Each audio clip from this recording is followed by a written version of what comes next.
短途賽暫時獨贏大熱係6，準備。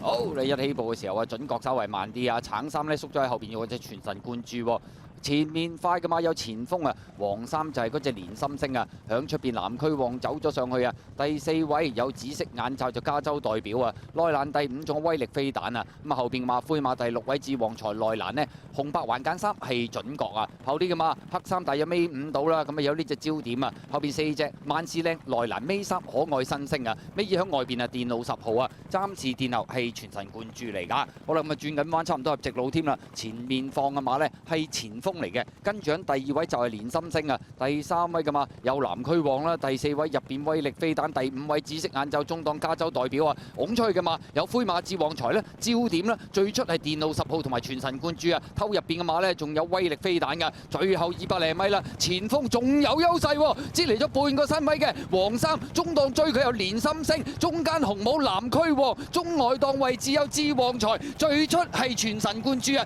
最後100米前鋒拋嚟1個身位，咁啊一放到底㗎啦，跑第2名嘅馬連心星，南區旺第3，至旺財第4啊。結果今場賽事都係一場都冇得追嘅局面嚟㗎啦，咁啊擺晒喺前面走嘅馬相當着數啊！前鋒轉過嚟沙田長直路有驚喜喎，一放到底連心星，跟住就第2就第2啦，第3呢就南區旺，第4名係灰馬嗰隻至旺財啊！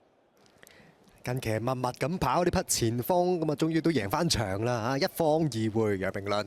跑第2名連心星，第3名南區旺，第4名灰馬嘅至旺財。時間好慢啊，頭2段慢超過1.5秒啊，所以前邊啲馬翻晒嚟啊， 24秒7幾啊，講緊頭段都冇乜改變名次啊，好似冇得改。